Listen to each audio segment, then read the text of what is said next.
Göydə Allah, yerdəsən. Əgər sən olmasaydın, mən həlak olardım. Əgər sən mənim rastıma çıxmasaydın, mənim işlərim gətirməyəcəkdi. Sizcə bu cür danışıq tərzi, bu cür müraciət forması düzgündürmü? Sözsüz ki, bunu deyən adam qarşısındakının Allah olmadığını bilir. Yəni burada niyyət bəhs edirmi, yoxsa ləfz önəmlidir? Bir də görürsən ki, qardaşlardan kimsə deyir ki, məsələn, hansısa müəyyən bir ziyarətgaha getdim və o ziyarətgahda ziyarət sahibindən mən dua istədim, ona müraciət etdim, hacətimi dedim və hacətim də qəbul oldu. Deməli, bu ziyarətgah və pir haqdır. Məsələn, Azərbaycanın neçə yerində ziyarətgah və pirlər var və onların bəziləri xurafat obyektidir. Sizcə oradan hacət alan yoxdurmu? Yaxud dünyanın dörd bir yanında, Avropası olsun, Afrikası olsun, Hindistanı olsun, Amerikası olsun və s. yerlərdə sizcə orada cəmaət hacət alırmı? Görün nə qədər müqəddəs dedikləri adamlar var. Müqəddəs Guadalupe, müqəddəs Pyotr, müqəddəs Nikolay, nə cürbəcür adamlar müraciət edirlər onlara ki, bizim arzumuzu ver, istəyimizi ver, hacətimizi ver. Sizcə Allah ancaq müsəlmanların duasını mı qəbul edir? Yoxsa Məkkə müşrikləri o vaxt bütlərin qarşısında qurban kəsirdilər, özlərinə məxsus ibadət edirdilər. Sizcə Allah Teala Həzrət Peyğəmbəri ora göndərdi ki, cəmaət hacət alsın? Yəni onlar hacət almırdılar ki, Həzrət Peyğəmbərə ehtiyac duyuldu, yoxsa nəsə çatışmırdı? Deməli, mənim əzizlərim, Allah yalnız müsəlmanların duasını qəbul etmir. Allah Teala hətta müşriklərin belə duasını qəbul edir. Əvvəlcən bir dənə dəhşətli bir ayəni sizə tilavət edim ki, Yusif surəsi 106-cı ayədə oxuyuruq. وَمَا يُؤْمِنُ أَكْثَرُهُمْ بِاللَّهِ إِلَّا وَهُمْ مُشْرِكُونَ. Onların əksəriyyəti ancaq şərik qoşan halda Allaha iman bəsləyirlər. Burada çox deyilmədi ya. Əksəriyyət, əksər, yəni çoxdan daha çox. Əzizlərim, bu 100%-in neçə faizidir? Daha çox dedikdə. Qurana görə müşriklərin də Allah Teala duasını qəbul edir. Ənkəbut surəsində oxuyuruq ki, onlar gəmiyə minərkən dini Allaha xalis edərək Allahı çağırarlar. Fələmmə nəccəhum iləl-bər. Elə ki, onları quruya çıxartırıq, xilas edirik. İzəhum yuşirkun. Budur, onlar Allaha şərik qoşurlar. İndi Allaha şərik qoşurlar nə deməkdir? O ayrı məsələdir. Yəni buradan görürük ki, Allah hətta müşriklərin də duasını qəbul edir. Ona görə mənim əzizlərim, belə qeyd edilir ki, xəstəxana divarları məscidlərin divarlarından daha səmimi dualar eşidib. Bir var ortada şirk məsələsidir. Müsəlmanların bir dəstəsi şirk məsələsində ifrata, bir hissəsi isə təfritə varıb. Yəni bir hissəsi üçün şirk elə də önəmli bir şey deyil. Əsas Allah bilmə və salam.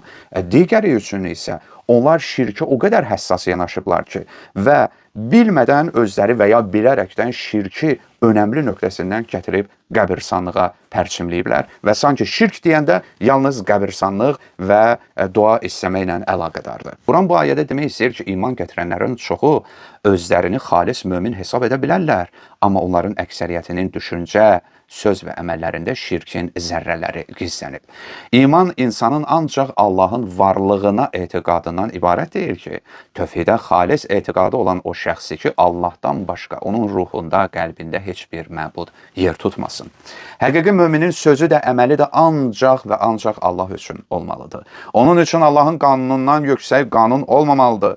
Mömin Allahın bəndəlik zəncirindən başqa heç bir halqanı boynuna keçirməməlidir. Allah yoxsa nəfs deyib iki yol ayrıcında qalanda Allahı deyən yolu seçməlidir.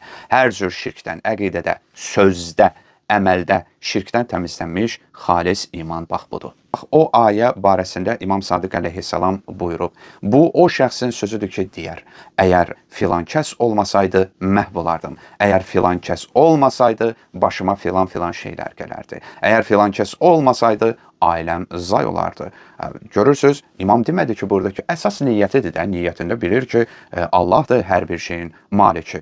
Sözdə nə desə də olar, yox, imam dedi ki, ləfzlərinə də diqqət etməlidir. Məyər görmürsən ki, o bu sözləri ilə Allahın mülkündə ona bir şərik qərar vermişdir ki, ona ruzi yetirir və ondan müdafiə edib dəf edir. Yəni, həmin adamdan soruşsun ki, sən bu adama bu sözləri deyərkən onu Allah mı hesab edirsən? Həmin adam deyər, haşa, haşa, kim deyir ki, mən onu Allah hesab hesab edirəm. Amma imam deyir ki, bu sözləri işlətmək olmaz. Ravi deyir, ərz etdim, bəs desə ki, əgər Allah filan kəs vasitəsilə mənə minnət qoymasaydı məhv olardım.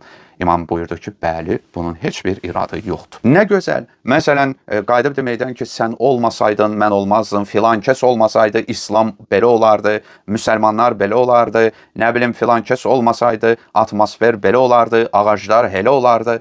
Yəni, mənim əzizim, ondansa qayıt denən ki, nə xoş Allah filan kəsin vasitəsilə bu işi icra etdi.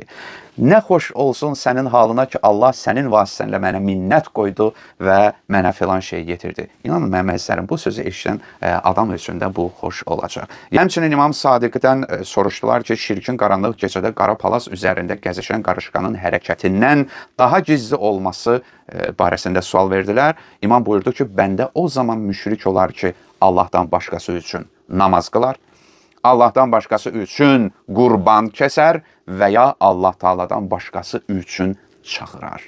Həzrət Peyğəmbər buyurub ki, ey insanlar, şirkdən uzaq olun, çünki o qarışqanın hərəkətindən daha gizlidir. Sonra buyurdu, bəlkə kimsə soruşmaq istəyər, ey Allahın Rəsulu, qarışqanın hərəkətindən daha gizli olan bu şirkdən necə uzaq olaq?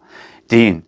Bu duanı əzizlərim hər dəfə deyə bilərik. İlahi, bilərək etdiyimiz şirkdən sənə pənah aparırıq və bilmədən etdiyimiz şirk üçün səndən bağışlanma diləyirik. Həmçinin İmam Sadiq onların əksəriyyəti yalnız müşrik olduqları halda Allaha iman bəsləyirlər ayəsi barəsində buyurdu.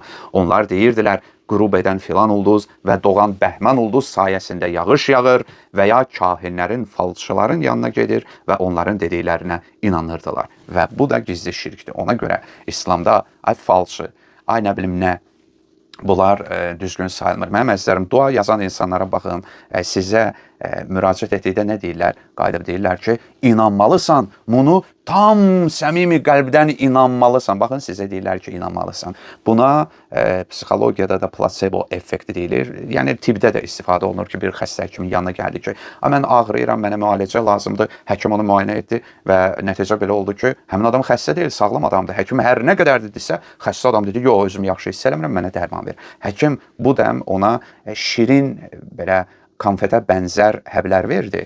Həmin özünə xəstə deyən adam getdi, atdı. Bir neçə gündən sonra gəldi, dedi ki, bax gördünüz, mən sizə dedim, mən dərmanı atdıqdan sonra sağaldım.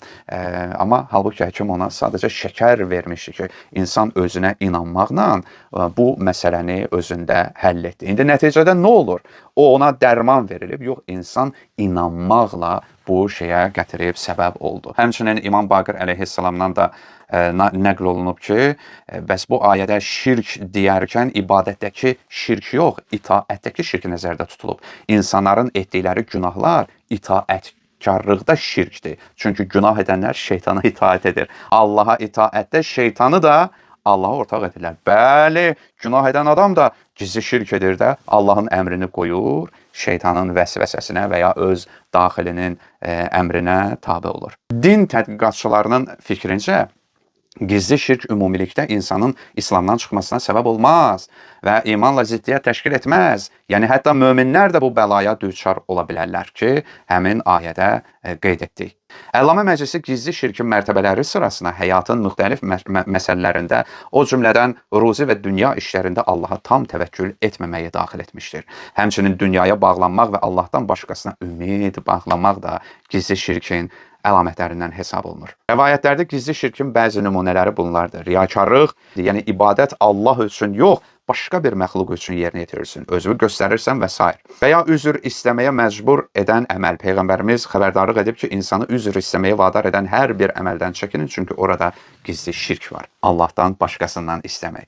Bir nəfər Peyğəmbərə Allah nə istəsə və sən nə istəsən dedikdə Peyğəmbər cavab verdi ki, Allaha şərik və tay qoşmaq olmaz. Sadəcə Allah istəsə demək lazımdır. Daha sonra zülmü sevmək. Peyğəmbərimiz buyurub ki, gizli şirkin ən yaxın nümunələrindən biri zülmü sevmək və ədaləti bəyənməməkdir. Mənim əzizlərim, deməli, tövhid əhlinin əsas meyarı budur ki, niyyət də, edilən əməl də ixlas və tövhid prizmasında olmalıdır.